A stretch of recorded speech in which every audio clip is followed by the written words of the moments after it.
Serial killer आदेश खंबारा दिन के वक्त अपनी सिलाई मशीन पर कपड़े सिलता था और रात होते ही हैवान बन जाता था। ये बात साल 2010 के आसपास की है, जब महाराष्ट्र के अमरावती और फिर नासिक में लाशों के मिलने का सिलसिला शुरू हुआ, जो साल 2018 तक चला।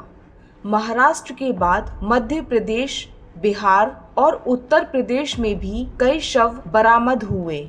इस खौफनाक कहानी को जानने से पहले अगर आपने हमारे इस चैनल क्रिमिनोलॉजी को सब्सक्राइब नहीं किया है तो उसे सब्सक्राइब करके बेल आइकन पर क्लिक कर दें, ताकि आपको आगे आने वाली सच्ची घटनाओं पर आधारित कहानियों की वीडियोस की अपडेट मिलती रहे। इन सभी हत्याओं को एक चीज जोड़ रही थी और वो ये थी कि वारदात का शिकार हुए सभी लोग या तो ट्रक ड्राइवर थे या फिर उनके सहयोगी। लेकिन किसी ने भी ऐसा नहीं सोचा होगा कि 8 सालों तक चली इस बर्बर घटनाओं के पीछे मध्य प्रदेश के एक मिलनसार दर्जी का हाथ हो सकता है। आदेश खंबारा भोपाल शहर से करीब 25 किलोमीटर दूर बने इंडस्ट्रियल एरिया मंडीदीप में एक दर्जी के तौर पर छोटी सी दुकान चलाया करता था। इस एरिया में कई राज्यों के लोग ट्रांसपोर्ट के चक्कर में आया जाया करते थे, इसलिए आदेश के ग्राहक अलग अलग राज्यों से होते थे। आदेश खंबारा दिन के वक्त अपनी सिलाई मशीन पर कपड़े सिलता था और रात होते ही हैवान बन जाता था।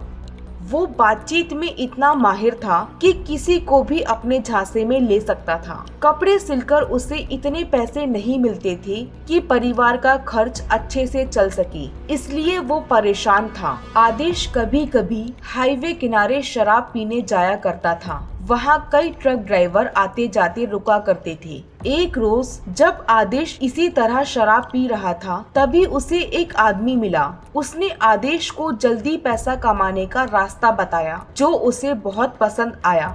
जब आदेश भोपाल के जयकरण और नागपुर के तुकाराम के साथ मिलकर जल्दी पैसा कमाने के उस रास्ते पर चल पड़ा।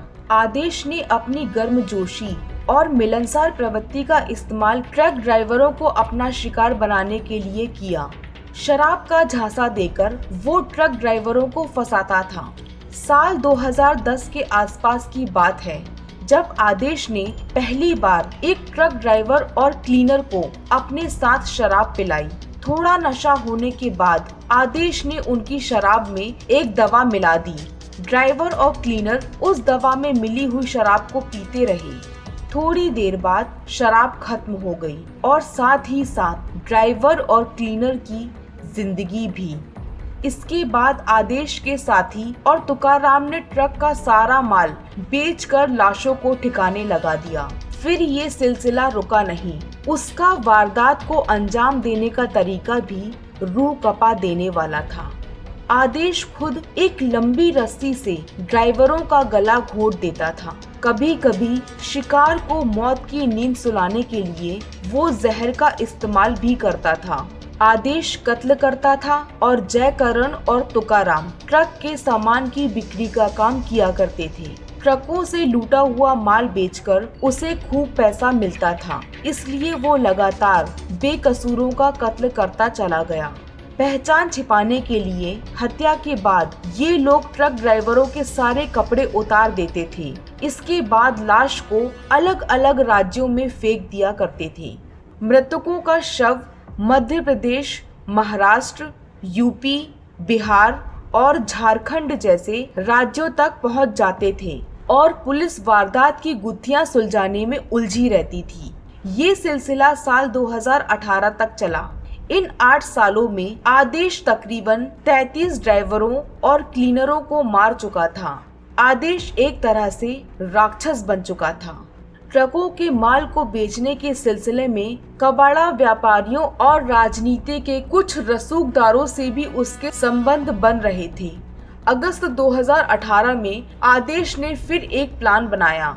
उसे खबर मिली कि 12 अगस्त को 50 टन लोहे की रॉड से भरे एक ट्रक मंडीदीप से भोपाल जाएगा और ड्राइवर माखन सिंह होगा।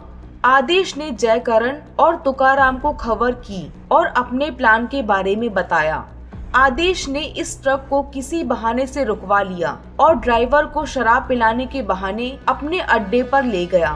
थोड़ी ही देर में उसने ड्राइवर माखन को मौत के घाट उतार दिया।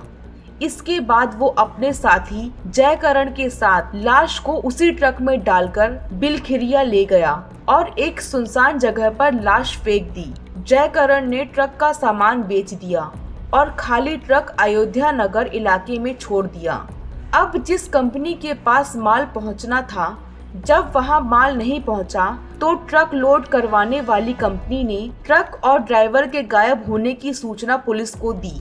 तफ्तीश शुरू हुई तो बिलखिरिया के पास माखन की लाश मिली और 15 अगस्त 2018 को ट्रक भी अयोध्या नगर से बरामद हो गया। पुलिस ने अपने मुखबिरों की मदद से कुछ लोगों को गिरफ्तार किया जिन्होंने उस ट्रक का माल खरीदा था। इनमें से एक ने बताया कि जयकरण ने माल बेचा था। इसके बाद जब जयकरण पुलिस के हत्थे चढ़ा तो उसने आदेश का नाम बताया। अब आदेश की तलाश शुरू हुई, लेकिन वो फरार हो चुका था। पता चला वो अपनी किसी गर्लफ्रेंड के पास चला गया है।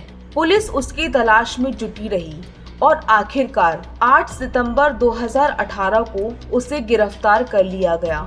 अभी तक पुलिस को ये पता नहीं था कि आदेश एक सीरियल किलर है। साल 2014 में उसे नागपुर से गिरफ्तार किया गया था, लेकिन वो जमानत पर छूट गया था। तब तक उसने 8 हत्याएं की थी। बाकी के 25 लोगों की जान उसने 2014 से 2018 के बीच 4 सालों में ले ली थी। इन हत्याओं के सिलसिले में जब जयकरण से ये पूछा गया कि वो ड्राइवरों की हत्या क्यों करते थे, तो उसने हंसते हुए कहा कि वो उन्हें मोक्ष दे रहा था। उसने बिना किसी शिकन के साथ हंसते हुए कहा, ये लोग बहुत कष्ट में थे, मैं उन्हें इस कष्ट से छुटकारा दिलाकर मुक्ति के रास्ते पर भेज रहा था। आदेश के दोस्तों और रिश्तेदारों को इस बात का यकीन करना मुश्किल हो गया कि ये एक हैवान के साथ रह रहे थे। एक पड़ोसी का कहना था कि वो एक शांत प्रवृत्ति का सभ्य शख्स था। कोई भी ये नहीं मानेगा कि उसके हाथ इतने सारे लोगों के खून से रंगे हुए हैं।